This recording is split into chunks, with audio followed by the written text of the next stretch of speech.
Wednesday po sa bawat isa. Amen. Ready na po ba tayo? Amen. Amen. So, ngayong po umaga, ako na naman po ang magbibigay ng mensahe ng Panginoon sa ating lahat. At ito rin po ay isang mensahe na malapit din po sa puso ko personal. Ang pamagat po natin ay make time to experience God. So, sa buong sa buong Bible, hindi naman pwede tayo na matawag na Kristiyano kung hindi mo maranasan ang Panginoon. At sa Bible, iba-iba po yung kwento ng experience sa Diyos. Merong 12 taong dinudugo, hinawakan ng laylayan, gumaling. Meron din naman na makasalanan siyang tao, tax collector siya. Narinig niya si Jesus, umakyat siya ng puno kasi maliit siya. Nakita siya ni Jesus, tinawag siya. Yun ang experience ni Zacchaeus sa ating Panginoon. Ngayon dito po, medyo kakaiba. Bakit? Ang ating Panginoong Jesus po ay pinatuloy nila sa bahay. Pero yung isa po, hindi niya naranasan si Jesus noong oras na to. So bakit ganon? Laylayan nga lang, sister, may experience mo na eh. Ito, nandito na sa bahay. Pero nabitin. Sino ba itong pinag-uusapan natin? Luke 10:38-42. Higit na dakila ang pakikinig kay Jesus. Verse 38, nangyari nang sila ay nagpatuloy na siya ay pumasok sa isang nayon. Isang babaeng nagngangalang Marta ang tumanggap sa kanyang bahay. Siya ay may kapatid na babaeng tinatawag na Maria, na umupo sa paanan ni Jesus. Sa pag-upo ni Maria, siya ay nakinig sa salita ni Jesus. Verse 40, si Martha ay abalang-abala sa maraming paglilingkod. Lumapit siya kay Jesus, sinabi niya, Panginoon, hindi ba mahalaga sa iyo na iwanan ako ng kapatid na naglilingkod na mag-isa? Sabihin mo nga sa kanya, tulungan ako. 41, sumagot si Jesus at sinabi sa kanya, Martha, Martha, ikaw ay nababalisa at nababagabag sa maraming mga bagay.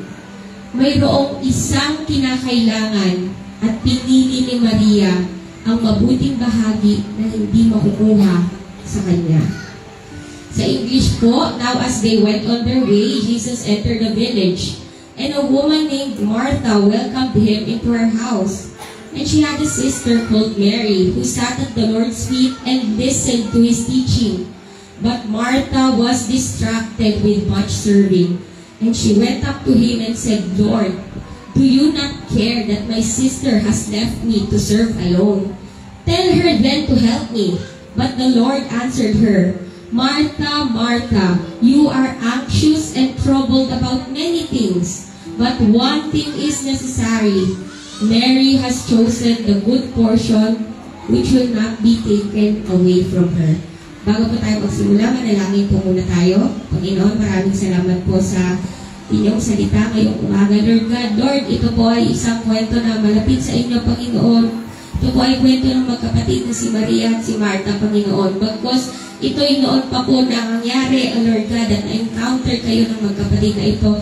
Kahayaan niyo, Panginoon, gamitin namin ang kwentong ito para ma-encounter namin kayo ngayon, Lord God, bilang isang simbahan, Panginoon. Lord, dalangin ko, Panginoon, at tanging ang inyong mensahe ang tumimo sa puso ng bawat isa, Panginoon. Tulungan niyo kami, Lord God, makinig ng tulad ni Maria, Panginoon. At Lord, matutunan din namin, Lord God, na anuman po ang bumabalisa sa amin ay mangyari, Lord God, ang kay Martha. Sa inyo kami nalapit, Panginoon. Ito lamang po ang aming panalangin in Jesus' name. Amen.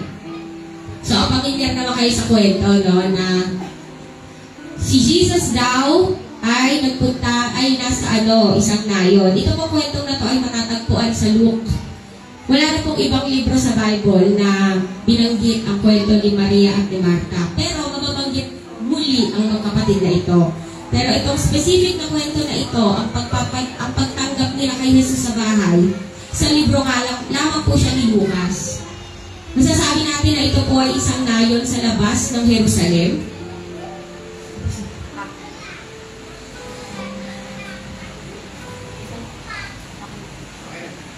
Ito po ay isang nayon sa labas ng Jerusalem. At si Jesus at ang mga disipulo niya ay nagmi-minister. Yan, normal lang. Sila Jesus, napakarami nilang nakikilala, ganyan. Ngayon, ito daw pong bahay na to, sa isang bahay na isang babae na nangalang Marta ang tumanggap sa kanya sa kanyang bahay. So masasabi natin na yung bahay ay dalawa lang po yan. Either si Marta po yung may-ari ng bahay, pinapatuloy niya si Maria, o silang dalawa ang may-ari, mas matanda si Marta. Pero mahalaga po kasi noon yung pagtiting kaninong bahay to. Wala naman kasi silang yung assessor. So, parang noong panahon wala pang assessor, paano malalaman kaninong bahay? Babanggitin. Ayan, sabi dito, isang babae nagngangalang Marta ang tumanggap sa kanyang bahay. At masasabi din po ng ibang mga masasabi din po ng ibang mga Bible scholars, mayaman daw itong magkapatid na to. Kasi tinagot ko si Jesus at ilang 12 disipulo, bukod pa yung bonus na sumasama-sama. Ibig sabihin, malaki yung bahay mo. Tinanggap nila eh. So, itong may kapatid na to, masasabi, nasabi po, hindi ba nakalagay, pero sa pag-aaral, at wala man tayong kasigurado, pero pwede natin isipin, na mayaman itong magkapatid na to, at isa pa pwede natin isipin, dahil nakalagay po sa Juan, sa John 11, itong magkapatid na to, si Mary, Martha, may pangatlo pa silang kapatid, si Lazarus, itong tatlong magkapatid na to, ay mahal ni Jesus. Sabi ng Panginoon sabi sa John 11, mahal ng Panginoon si Martha, ang kanyang kapatid at si Lazarus. So, nasasabi natin, itong bisitang to ni Jesus ay bisita sa kaibigan niya. Alam mo yun, pag naroon kang kaibigan na, pag tumakang kang Cavite daanan mo ako. Ano yung kita, paghahanda kita. Ganito yung nangyari dyan na si Martha ay kaibigan na malapit sa ating Panginoong Jesus. Kaya pag may kaibigan si Jesus, diba? Ang kaibigan natin niyang si Jesus, tinanggap niya ngayon sa kanyang bahay. At sa tradisyon ng mga Hudyo noon, na kapag tatanggap ka ng mensahero ng Panginoon, kailangan maganda ang pagtanggap mo. At yun naman talaga ang ginawa ni Martha. Tapat siya sa tradisyon at tapat din siya sa pananampalataya niya. Tatanggapin ko kayo ng maayos dahil ito yung paniniwala ko.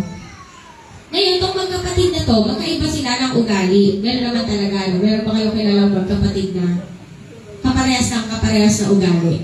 Malimit magkabaliktad yan sila eh. Ito, ganun din, hindi ito pinagkaiba. Si Martha at si Maria. Sabi natin si Martha, medyo palaban. Paano natin masabing palaban? Ano yung pagkakasabi niya? Dumapit siya kay Jesus, sabi niya, Panginoon, hindi mo mahalaga sa'yo na iwanan ako ng aking kapatid na naglilingkod mag-isa. Sabihin mo sa kanya, tulungan ako. So yung ugali ni Martha, medyo siya? Ano tawag din? Parang palaban. Prangka. Kung ano yung nasa isip niya, sabihin niya. Samantala yung kapatid niya, medyo tahimik na version. Si Maria, tahimik lamang, pero may paninindigan din sa pananampalataya. Kasi yung sinita ni Martha, hindi siya nagpatinag na, ay sorry ate, sige ito na. Ay hindi, umuupa rin siya sa harapan ng ating Panginoon. So magkaiba sila ng paniniwala, ay ng ugali, personalidad. Pero parehas po silang disipulo ng ating Panginoon. So dito po, babasahin natin, sa verse 40, si Martha daw ay abalang-abala sa maraming paglilingkod. Alam ko po na ang alam natin, na hindi ko naman sabihin mali, gawaing bahay daw ito. Kasi nga tinanggap yung bisita eh. So nagluluto, naglilinis. Pero, titignan natin ang Bible, ang sabi dito, abala siya sa paglilingkod. Abala siya sa ministry. Naglilingkod si Martha noong oras na yun. Pero, ang sabi din ng Panginoon, naglilingkod ka pero balisa at nababagabag. Kumpara natin kay Maria na nakaupo lang sa harapan ng Panginoon at hindi lang siya nakaupo. Siya ay may kapatid, verse 39, siya ay may kapatid na babaeng tinatawag na Maria na umupo saan? sa paanan ni Jesus. Noong panahon po ito, kapag mayroong isang guro, rabbi, ang may karapatan lang umupo sa paanan niya, disipulo niya. Kung ikaw ay isang normal na chismosa lang, meron, o hindi ka pa sigurado kung tagasunod ka nito, gilid ka, upuan ka. Pero kung uupo ka sa paanan ng isang guro, sinasabi mo sa mundo, sa lahat ng nakakakita, tagasunod ako nito. Hindi ako basta nakikinig lang. Itong nasa harapan ko ang aking Panginoon at susunod ako sa Kanya. Ganun ang ginawa ni Maria. Kaya, medyo yun. Sa record po ng Bible, ito po yung unang beses na mayroong babae na nakaupo sa harapan ng Panginoon, sa paanan ng Panginoon. Dahil ang mababa po ang tingin ng babae, ganyan lang ang tingin sa atin, sa mga babae, sa housework lang tayo, tulad ni Martha. Pero si Maria, dahil sa kanyang pananampalataya, wala akong pakialam sa ngayong oras na to, sa mga kultura na yan. Disipulo ko ng Panginoong Jesucristo at ipapakita ko. Uupo ako sa paanan niya. So ayan, silita na siya ng kapatid niya, lalo na, grabe to, bakit siya naranasan niyang ipagsigawan sa mundo na disipulo siya. Kamantalang ako, busy-busy dito magprito, busy-busy dito magluto. Kaya nagsumbong na siya sa Panginoon. Ang ganda ng sagot sa kanya ng Panginoon, Martha, Martha, kaway na babalisa. Sa Bible po, nasa 15 beses lang uulitin merong record tayo na inuulit ng pangalan. Nang tulad ng Aini. Yan. Tapos merong mga Moises. Ayan, ginamit po ito kay Moises, kay Abraham.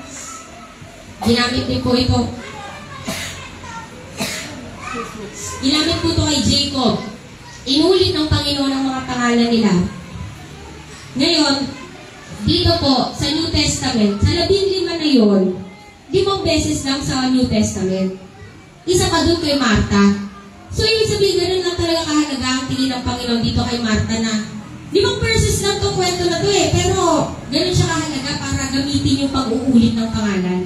Martha, Martha, ikaw ay nababalisa at nababagabag sa maraming bagay. So, dito, ni-rebuke siya ng Panginoon. Pero ito po ay isa sa parang may lambing na pagre-review kasi po may pag-ulit ng kanyang pangalan. So ngayon, nakita na po natin ang kwento. Maiksi lang, 5 verse lang po ito. Ang galing-galing sabihin na, okay sister, nakuha ko na. Huwag maging Martha, maging Maria. Okay na ako. Pwede na ako umuwi. Pero, bukod po doon, tingnan natin maigi. Ba't nga ba hindi muna tayo dapat maging Martha? At bakit dapat tayo maging Maria? Sagutin ko muna yung unang tanong. Bakit po tayo hindi dapat maging Martha? The problem of distraction. Si Martha ay abalang-abala sa maraming paglilingkod. Lumapit siya kay Jesus, sinabi, Panginoon, di ba mahalaga sa'yo na iwanan ako ng aking kapatid na naglilingkod mag-isa? Sabihin mo nga sa kanya, tulungan ako. Ano yung ginuhita natin? Abalang-abala. Sa Ingles po ang ginamit dyan, siya po ay distracted. Si Martha po ay distracted. Itong karakter natin ay distracted. Ano po ba ibig sabihin ng distracted? Ang distracted po, ang abalang-abala, ibig sabihin, meron kang dapat na lugar kung nasa ka, hinila ka, palayo, na-distract ka. So, ibig sabihin nito, kaya po ginamit ang salitang distracted kay Martha, dapat din pala nandun siya kasama ni Maria. Nandun din ako kasi disipulo din ako ni Jesus Christ eh. Pero, sa dami ng gawain ko, hinila ako palayo. Sabi ni Martha, hindi ko kasalanan to. Ang dami kong gagawin. Nandyan din dapat ako sa tabi ni Maria. Nakikinig dahil minsan lang dadalaw ang Panginoon. Pero sa dami ng gawain na dapat gawin, hinila ako. At hindi ko ito kagustuhan, sabi ni Martha. So, para kay Martha, tama po ang ginagawa niya. Tama lang na bilang bisita, tanggapin ko ang Panginoon. Tama Pero, yung ba talagang nag-distract kay Martha? Yung dami ng gawain? O itong dalawang bagay na to? Ang una po, yun nga po, ang una po ay sa isip niya na ang dami-dami niyang dapat gawin. At ang pangalawa, yung iba hindi ginagawa yung dapat nilang gawin. Dalawa po yan. Ako ang dami kong dapat gawin. Pangalawa pa, ito dumagdag pa to, hindi natulog. Dalawa ang pinoproblema niya. Galit si Martha kay Maria. Sinabi niya, Panginoon, di mo mahalaga sa iyo na iwanan ako ng aking kapatid na naglilingkod mag-isa? Sabihin mo sa kanya, tulungan ako. Galit si Martha kay Maria ng oras na to. Tingin na kay Maria tamad at makasarili. Ano, ikaw lang may karapatang makinig? Tulungan mo ako, bahay natin to. Bisita natin ang Panginoon. Kaya galit po siya. Pero nasabi ni Maria ng oras na to, wala man po siya, pero sa puso at isip ng Maria, makakaantay yung gawain. Iiwan ko yan at makikinig ako sa Panginoon. Yun po ang naging kwento ni Maria. Makakaantay ang lahat ng gawain pero makikinig ako sa aking Panginoon. Si Martha po, habang busy mainis at magreklamo, si Maria nag-e-enjoy sa presensya ng Panginoon. Kasi alam niya din siya mag-grow. Ngayon, paalala ko lang po, hindi po muli pinagalitan si Martha dahil sa dami ng kailangan niyang gawin.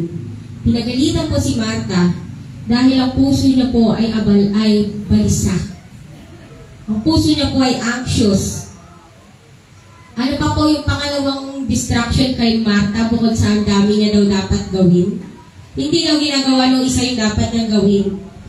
So dito, alam ko, ewan ko kung ako lang naawi, pero guilty din po ako dito at guilty rin ang bawat isa na bakit nga ba gusto natin tinitignan yung ginagawa ng iba? Kasi kukumpara talaga natin sa ginagawa natin. Gano'n ang nangyari kay Martha. So dito, grabe si Martha, no? Ang lakas mag-compare, tapos papavictim siya. Pero ang nangyari, lahat tayo ganito. Sabi kay Martha, tinitingnan niya yung ginagawa ng iba at tayo ganun din.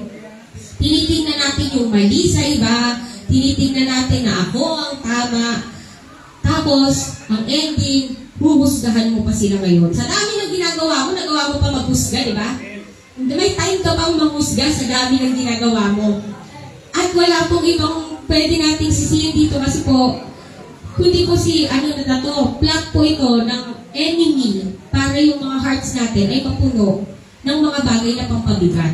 Isa dito nga yung pagkumpara. Sasabihin niya na, tingnan mo to sister, oh. Tama, pagod na lang. Tama to si brother. Anong ginagawa?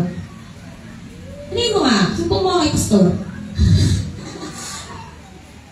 Ngayon, dito kung tayo ngayon, pero kung tayo po talaga ay mamumuhay ng ayon sa Espiritu, wala po tayong oras na magkumpara.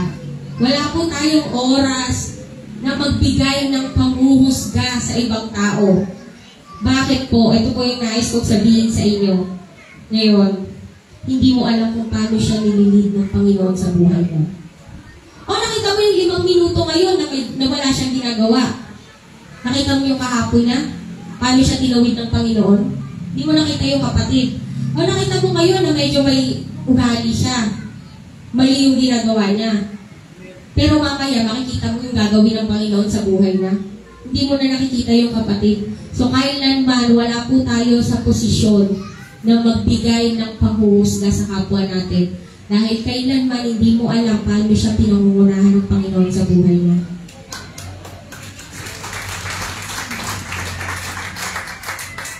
So ngayon po, tayo po ba ay tulad dito distracted? Distracted po ba tayo?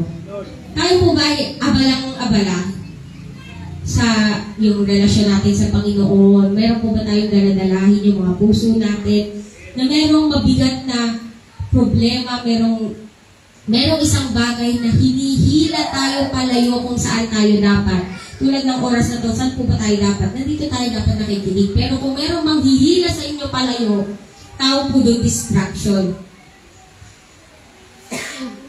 Ngayon po, Pag tinanong ko kayo na kayo po ba ay distracted, masasabi ko rin po na ang henerasyon natin ngayon, tayo po pwede natin ilaban na tayo yung pinaka-distracted na henerasyon na kumpara sa nakaraan. Sa dami ng dapat natin gawin, ang dami natin ng pwede pang mapagtagumpayan. Sa dami ng trabaho, sa dami ng gawain sa church, sa bahay, sa office, masasabi natin na tayo yung pinaka-distracted. At pinakamalala pa, meron po tayong cellphone, Facebook. Hindi magkumpara, sister, brother. Grabe to, ang sama na ugali nito, pero grabe may bago pang cellphone. Lord, ba't ganon? Ako ito na yung cellphone ko, bulok-bulok ko. Tapos ako, lagi ako nasa church, lagi ako masipag. Pero ikaw, tingnan mo yung Facebook friend ko. Lagi na to masama ugali pero kita mo, ba't binibless mo pa? Ang dali-dali po magkumpara ngayon kumpara noon. Kahit ngayong oras na tayo, bigyan ko kayo 5 minuto. Tingnan niyo yung Facebook niyo, mag-scroll kayo ng 5 minuto. Siguro dati natin na yung sa 5 minuto kasalanan dun sa oras. Ang dami nating pagkakataong magkumpara sa ibang tao na tulad ng ginawa ni Martha kay Maria noon.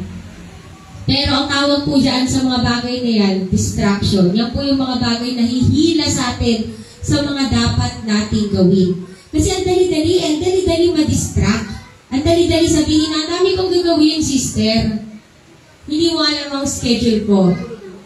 Hindi na ako matulog eh. Hindi po alam ang pinagdadaanan ko, sister. Kaya huwag mo kong masabi-sabi na bakit wala ako sa Bible study, ha? Ang dali-dali po natin sabihin ngayon na busy tayo. Pero, tulad ng ginawa ng Panginoon kay Martha, oras na dali mo ito sa Panginoon, nasabihan ka lang ng Panginoon, Martha, abala ka sa maraming bagay. Huwag po natin akalain na masama pala magtrabaho, mag-resign na ako. Hindi na ako mag-OT. Hindi po. Ang trabaho po ay mabuti at bigay ng Panginoon. Ang ministry, tandaan natin anong ginagawa ni Martha. Si Martha ay abalang-abala sa paglilingkod. Si Martha po ay nag-ministry noong oras na ito. Ang ministry po ay mabuti at ito ay bigay ng Panginoon. Katulad ng hanap buhay, katulad ng pamilya natin, katulad ng lahat ng mabuti dito sa mundo. Ito po ay bigay sa atin ng Panginoon. At sasabihin ko sa oras na ito na napakahalaga na ang bawat isa ay magkaroon ng ministry.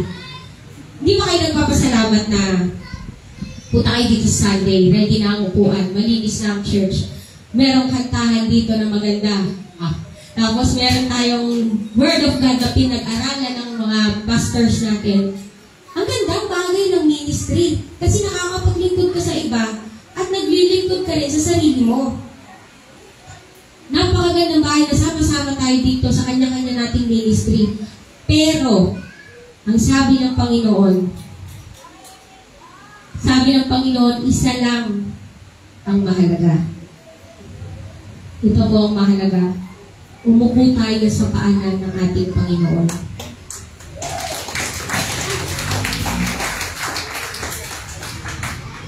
Umupo po tayo sa harapan ng Panginoon. Kasi po napakadaling sabihin na busy ka eh. Napakadaling sabihin na napakarami kong kailangan gawin sa araw na ito. Kasi kung hindi, anong mangyayari sa akin? Anong mangyayari sa pamilya ko kung hindi ko gagawin yung dapat kong gawin?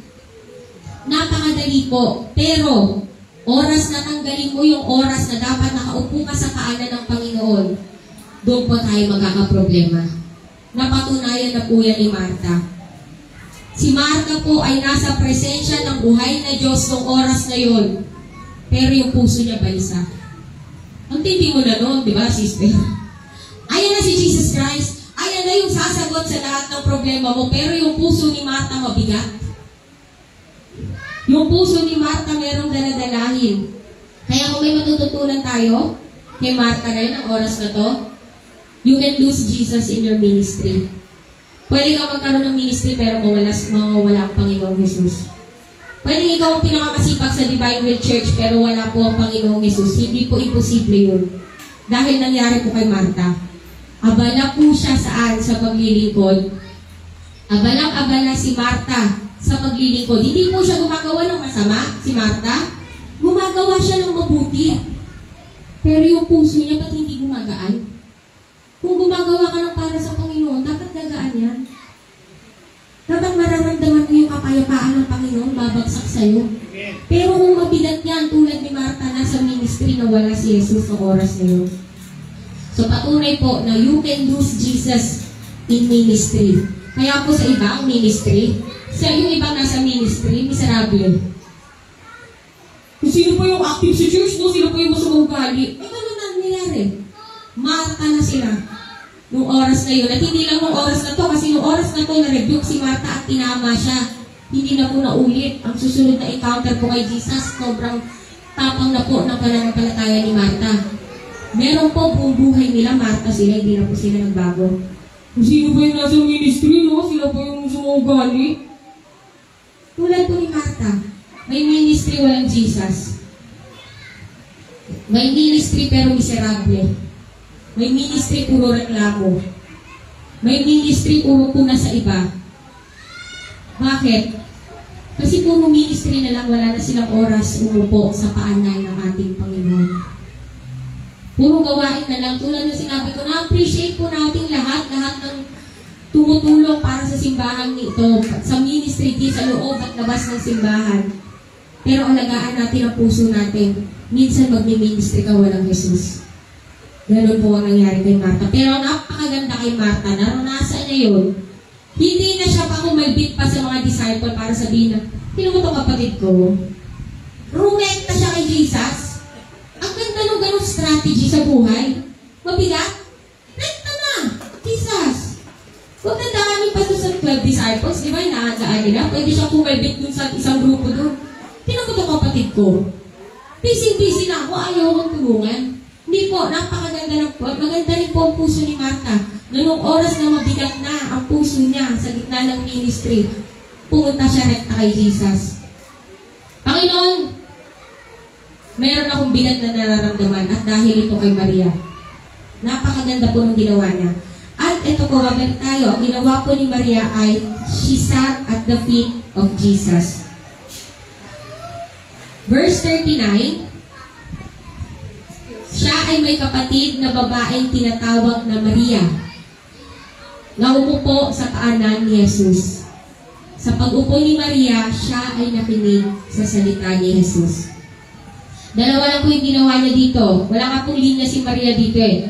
Umupo at nakinig. Alam niyo, napakasimple ng dalawa. Hindi naman tayo pinapagano ng Panginoon ay pinapag-tumbling-tumbling eh. Ang pinapagawa sa atin ng Panginoon, umupo at makinig. Kailangan po natin magkaroon ng oras para umupo sa paanan ng Panginoon.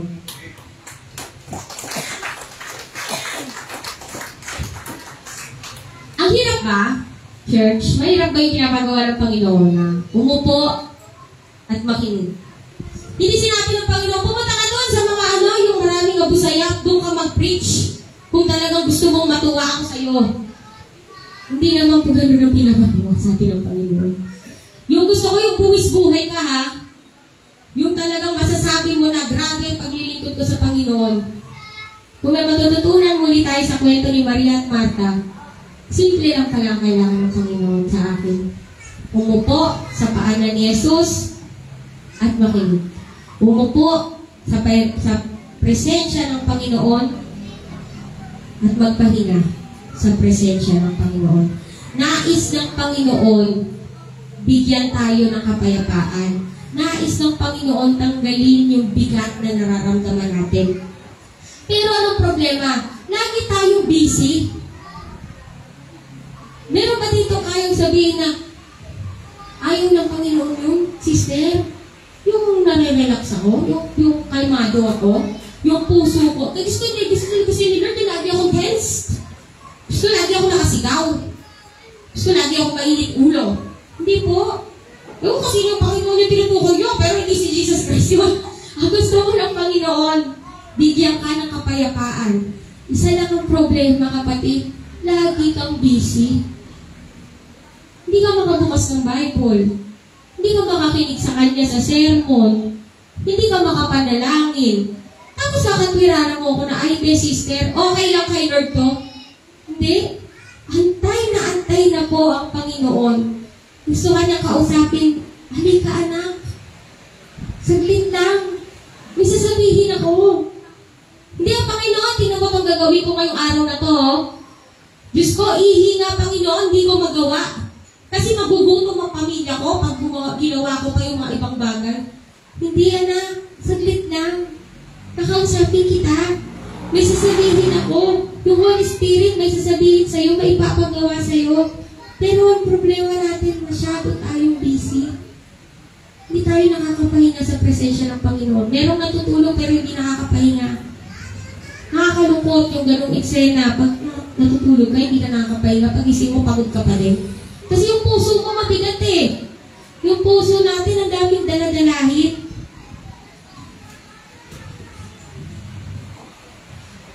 But the Lord answered, Martha, Martha, you are anxious and troubled about many things.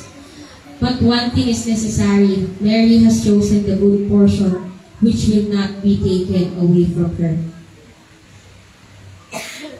So ngayong oras na po ito, sabi ng Panginoon, hindi lang po sa inyo at sa akin, sa lahat po ng nakakarinig sa kwento po ni Maria at Martha. Kapatid, ikaw daw ay anxious at troubled sa maraming bagay. Nababalisa ka daw. Pero pinapaalalahanan tayo ng Panginoon, isa lamang ang mahalaga. Meron pong araw na tinatawag ka ng Panginoon, magpahinga ka lang sa akin, anak. Pero hindi mo narinig. Kasi masyado mong busy. Merong mga araw na sinasabi ka ng Panginoon, punta ka dito sa kapatid mong to. Pero hindi mo narinig. Masyado kang busy. Meron pong mga araw na pinapagawa sa iyo ng Panginoon, dali mo yung anak mo dito. Tawagan mo si ganito, magpa-pray ka. Pero hindi natin naririnig. Kasi masyado kamo tayo busy. Matthew 11:28, kayong lahat na napapagal at nabibigat ng luha, pumarito kayo sa akin at bibigyan ko kayo ng kapahingahan. Napakalinaw po ng gusto ng Panginoon. Hindi gusto ng Panginoon yan, yung sobrang busy, sobrang pagod, mapaministry man yan o hindi, mapamabuti o masamang bagay man yan, hindi po nais ng Panginoon na hindi ka magpahinga sa presensya doon. Sa katunayan nga po, ang utos ng pagpapahinga, ang Sabat po ay nasaan? Nasa 10 utos ng Diyos. Hindi po ito suhestyon na, sister, anak ka, kung may time ka lang, pahinga ka. Hindi. Utos po ito. Kasama nung hindi ka pumatay, kasama nung huwag kang mangalunya, kasama ganun kabigat ang magpahinga, sabi ng Panginoon. Kasama sa 10 utos ng Panginoon ang magpahinga sa presensya niya. So bakit hindi natin magawa? Bakit masyado tayong busy? Ba't hindi natin magawang makinig sa ating Panginoon? May oras ng pagtrabaho. Tama yun kapatid. May oras ng ministry. Tama po yun. Pero may oras na papanoorin mo kumilos ang Panginoon.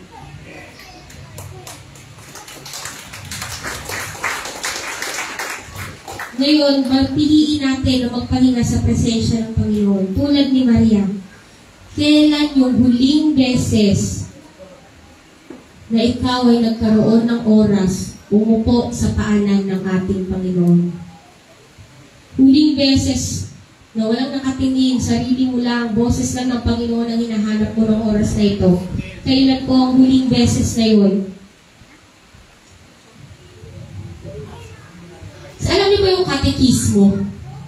Ang katekismo po ay, sabi, ito po ay mga tanong. Compilation ng mga tanong, pinagsama-samang mga tanong. Tapos, ang sagot, nasa Bible, pinagsama-samang doktrina. Ayon sa katekismo, what is man's chief end?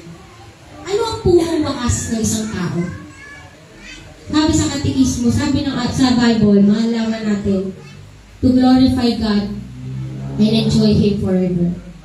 Ang punong wakas ng isang tao, punong wakas ko, punong wakas mo, punong wakas nating lahat, ay bigyan ng kaluwalhatian ng Panginoon at magalak sa presensya niya habang buhay. Si Martha, hanggang dito lang, di ba nasa ministry siya? Glorify niya ang Panginoon. Kasi kahit sino makakita sa kanya, alam nila na disipulo to ni Jesus Christ. Nawala na siya dito sa pangalawa. Nawala na yung joy. Nawala na yung kagalakan kay Martha. Amen. Oo, bibigyan ng kaluwalhatian ng Panginoon. Pero yung nagagalak siya sa presensya ng Panginoon, hindi na po naranasan ni Martha yun noong oras na to.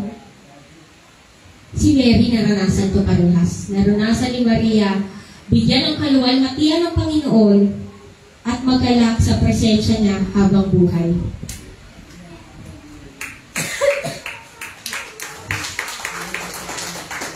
Ano pong nangyari? Tingnan natin. Si Martha daw ay abalang-abala sa maraming paglilingkod. Lumapit siya kay Jesus, sinabi niya, Panginoon, hindi mo mahalaga sa iyo na iwanan ako ng kapatid ko na naglilingkod mag-isa?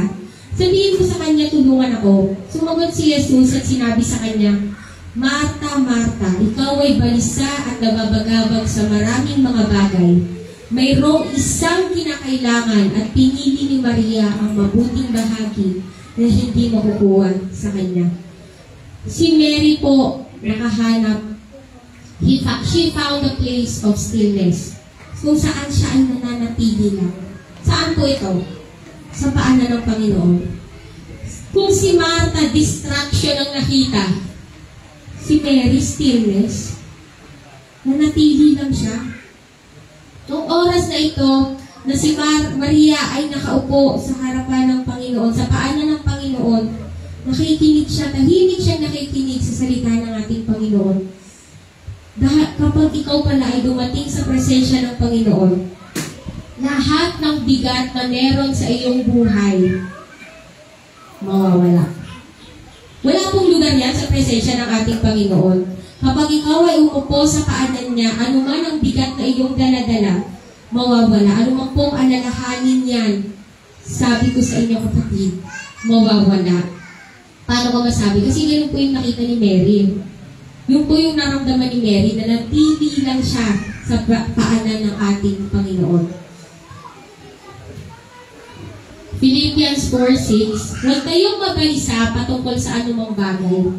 Sa halip, ipaalam ninyo ang inyong mga kahilingan sa Diyos na may pasasalamat sa pamamagitan ng panalangin at ng panalangin may paghiling at ang kapayapaan mula sa Diyos na higit sa anumang pangunawa ang siyang mag-iingat sa inyong mga puso at pag-iisip sa pamamagitan ni Kristo Jesus. Dito po masabi natin na kapag pa na ikaw ay merong daladalahin na mabigat, huwag ka daw mabalisa. Amen. Anong dapat natin gawin? Ipaalam ang kahilingan natin sa Diyos ng may pasasalamat sa pamamagitan ng panalangin at ng panalangin may paghiling. At meron daw bababa sa ating at ang kapayapaang mula sa Diyos. Ang siyang mag-iingat sa ating mga puso. So kapag pa na ikaw ay nasa paanan ng ating Panginoon, meron kang kapayapaan na higit sa anumang pangunawa. Alam mo ba yung kapayapaang higit sa anumang pangunawa?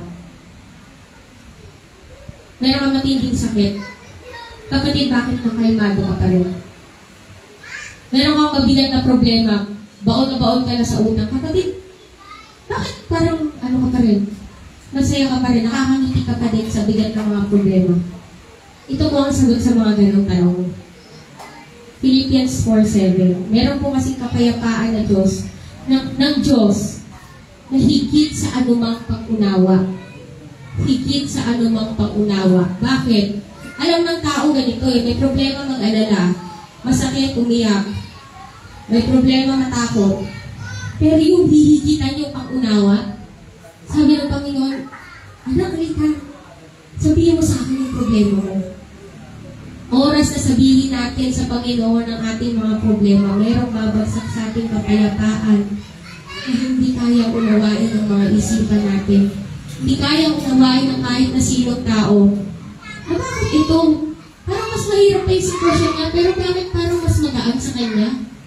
Parang ako konting problema lang, ang bigat-bigat na. Binubulyaw ako na lahat ng tao. Bakit siya iba?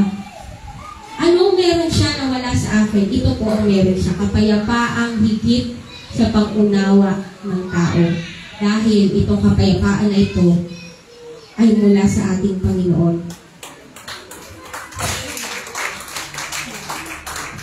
At mga kapatid, ito rin po yung kapayapaang nakita ni Maria nung nasa paanan siya ng Panginoon. Nung nakita niya pumasok si Jesus, dami natin gagawin, pero umupo siya sa paanan ng Panginoon. Sabi ni Maria, itong oras na to, meron na akong kakontentuhan.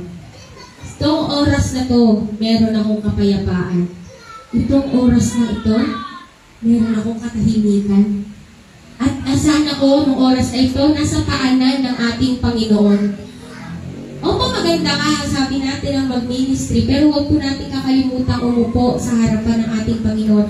Dahil sa alam ni Maria na pag oras na umupo ako sa paanan ng ating Panginoon, natagpuan ko na yung isang bagay na hindi makita ng ibang tao.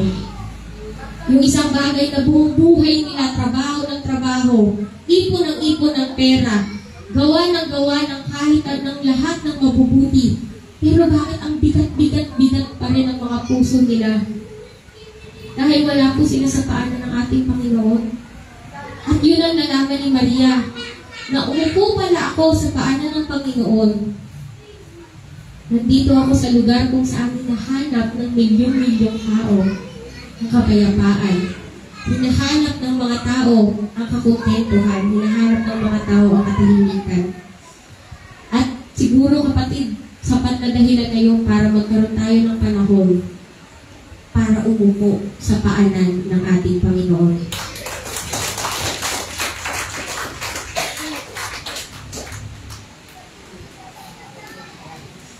Kaya po sabi nito ni Jesus, balikan po natin yung verse. Mayroong isang kinakailangan at pinili ni Maria ang mabuting bahagi na hindi makukuha sa Kanya. Kapag po tayo, pinili natin, ibigay yung oras natin sa presensya ng Panginoon. Iupo natin sa paanan ng Panginoon ng oras na ito. Makinig tayo sa sasabihin ng Panginoon. Kunin lahat ng turo na makukuha natin. Dahil alam natin, teka, ngayon lang dumaan ng Panginoon na. Makikinig ako. Anong sabi? Mayroong isang kinakailangan at pinili ni Maria ang mabuting bahagi na hindi makukuha sa Kanya. Oras na umupo ka sa paanan ng ating Panginoon. Lahat ang makukuha mo sa oras na iyo, binigyan ka ng Panginoon ng kapayapaan, binigyan ka ng wisdom, binigyan ka ng lakas, wala pong makakakuha nun sa inyo. Bumagsak yan sa inyo at kailanman kahit sila hindi po makukuha yan sa inyo. Si Marta po, balisa. Di ba po, ang paano ni Marta, siya po ay balisa, siya po ay merong worry at anxiety. Pero po, ang sabi natin, sintomas lang po yung pag-aalala ni Marta. Ang pinakapunot-dulo po yun ay distraction. Masyado daw siyang busy. So, tayo po, ako at ikaw, pwede po tayo maging tulad din ni Marta na maging balisa, na maging anxious, magkaroon ng mga alalahanin. Bakit? Dahil ang mga puso natin, distracted.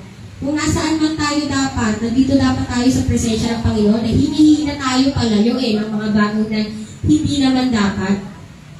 Meron lamang po tayong 24 oras sa isang araw. Ewan ko kung meron ditong 25 yung iyo, pero pare-parehas lang tayo ng 24. Mayaman, mahirap, 24 lang po yan.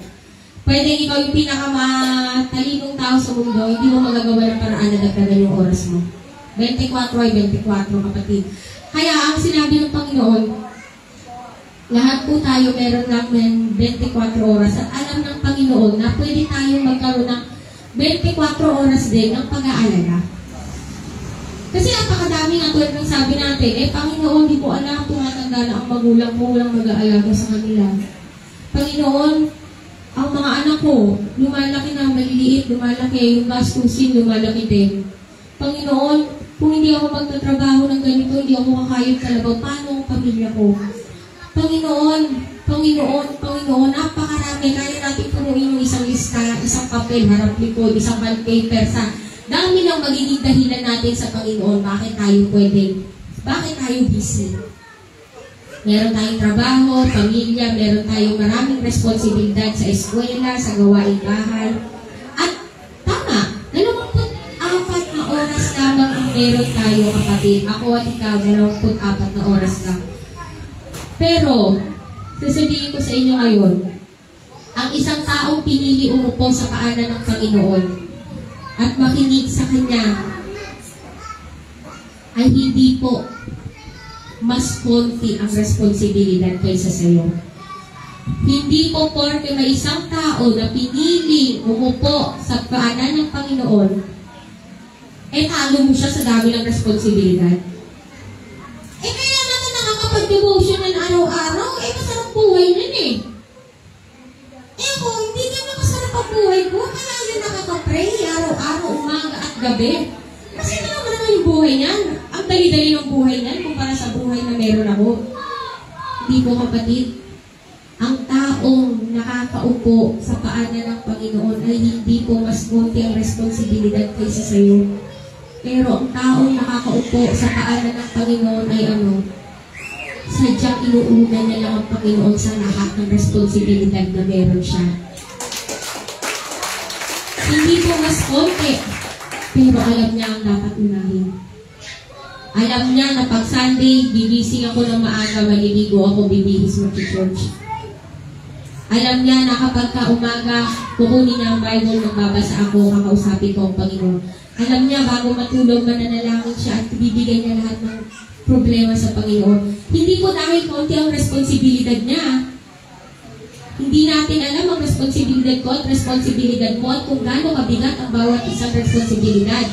Pero yung tao kayang umupo sa paanan ng Panginoon, marami mang responsibilidad, alam niya yung number 1. Alam niya na ang uunahin ko ay ang pag-upo sa paanan ng aking Panginoon. Hindi po yung ibang bagay. Mas marami kang dapat gawin, mas dapat unahin ng Panginoon eh.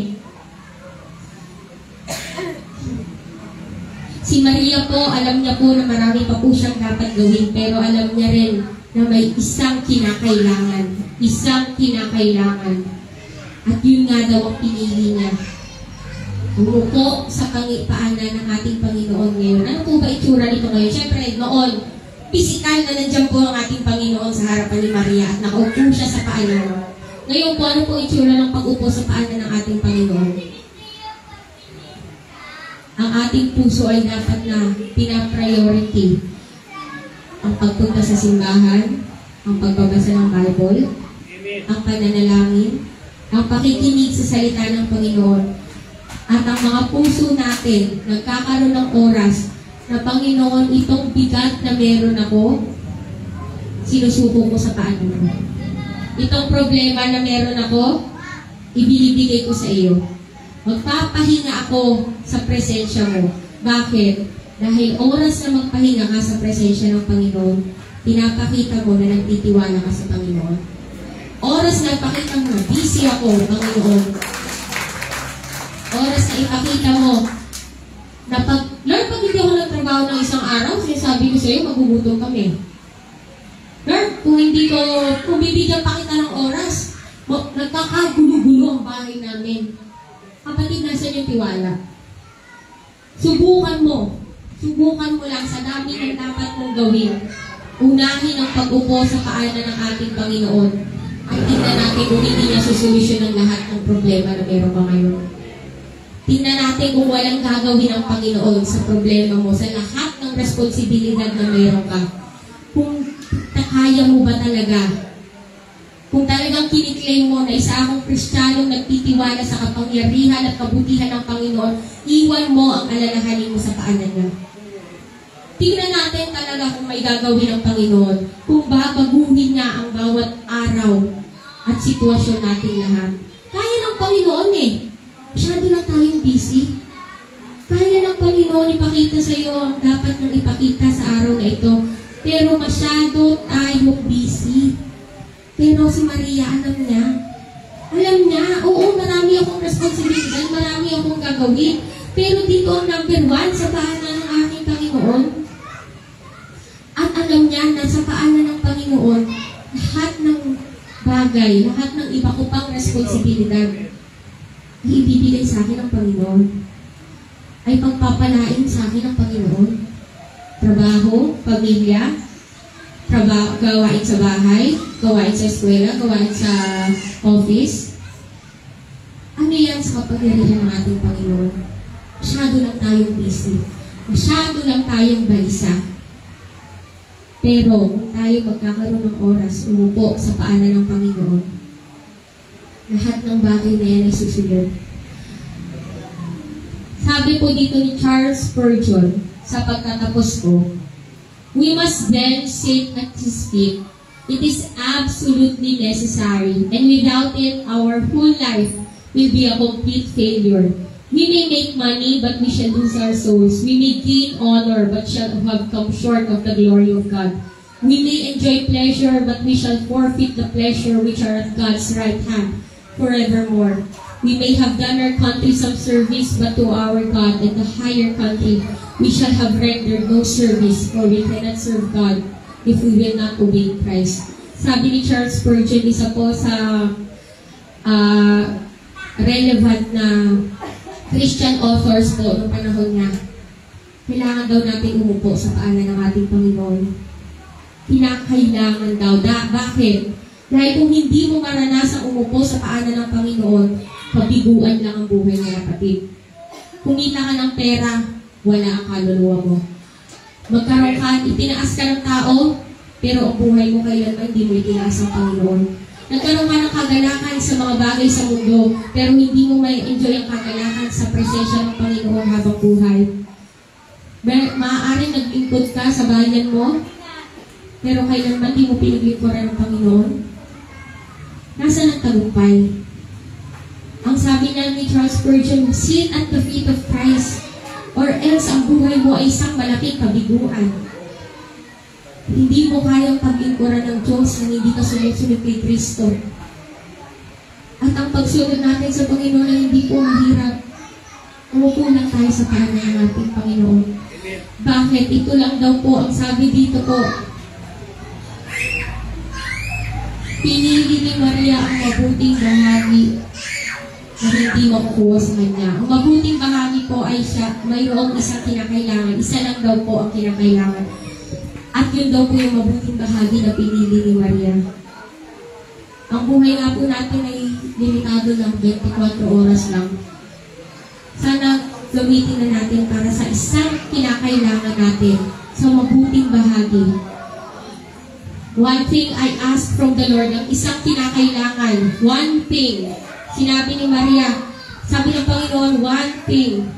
At sinabi rin ni David, one thing I ask from the Lord, this only do I seek, that I may dwell in the house of the Lord all the days of my life, to gaze on the beauty of the Lord and to seek Him in His temple.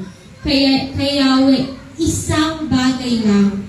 Marami kang responsibilidad. Oo, alam ng Panginoon, pero isang bagay lang po ang mahalaga.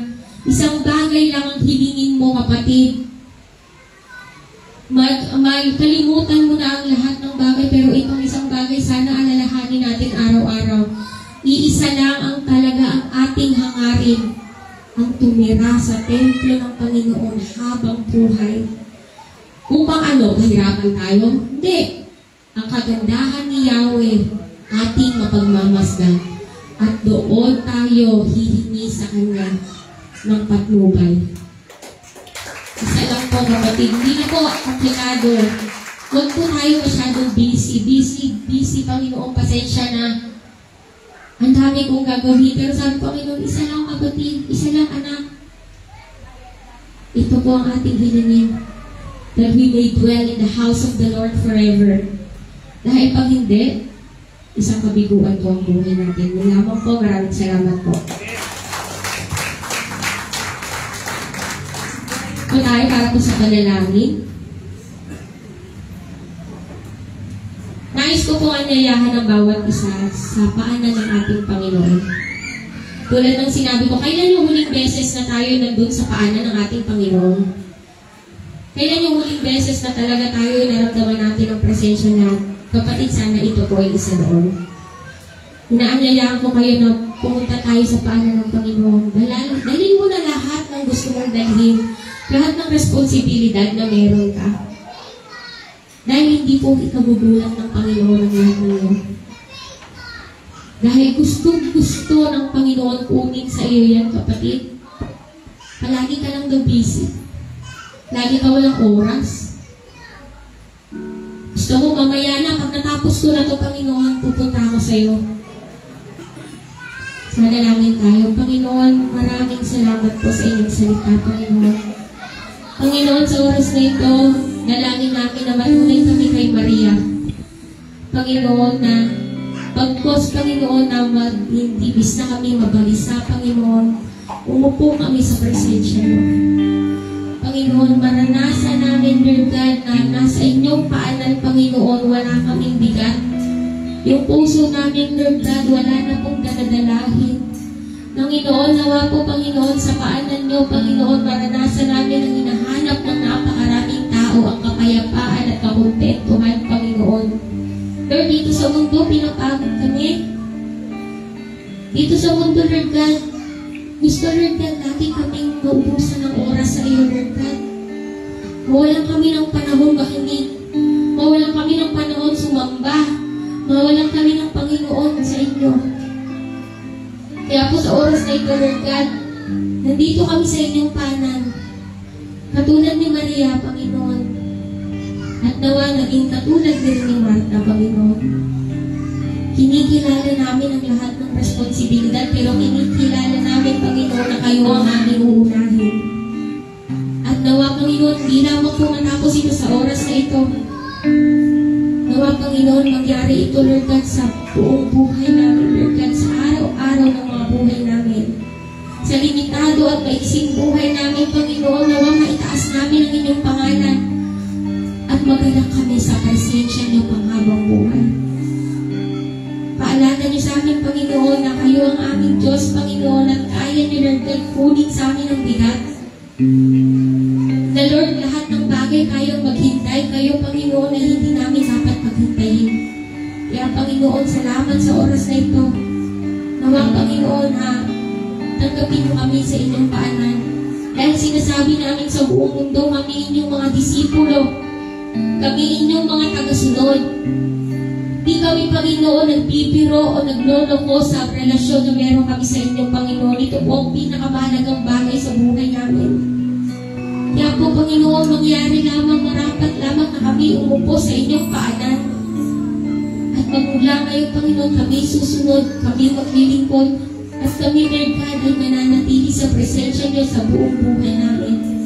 Maraming salamat po. Ito lamang po ang aming panalangin in Jesus' name. Amen.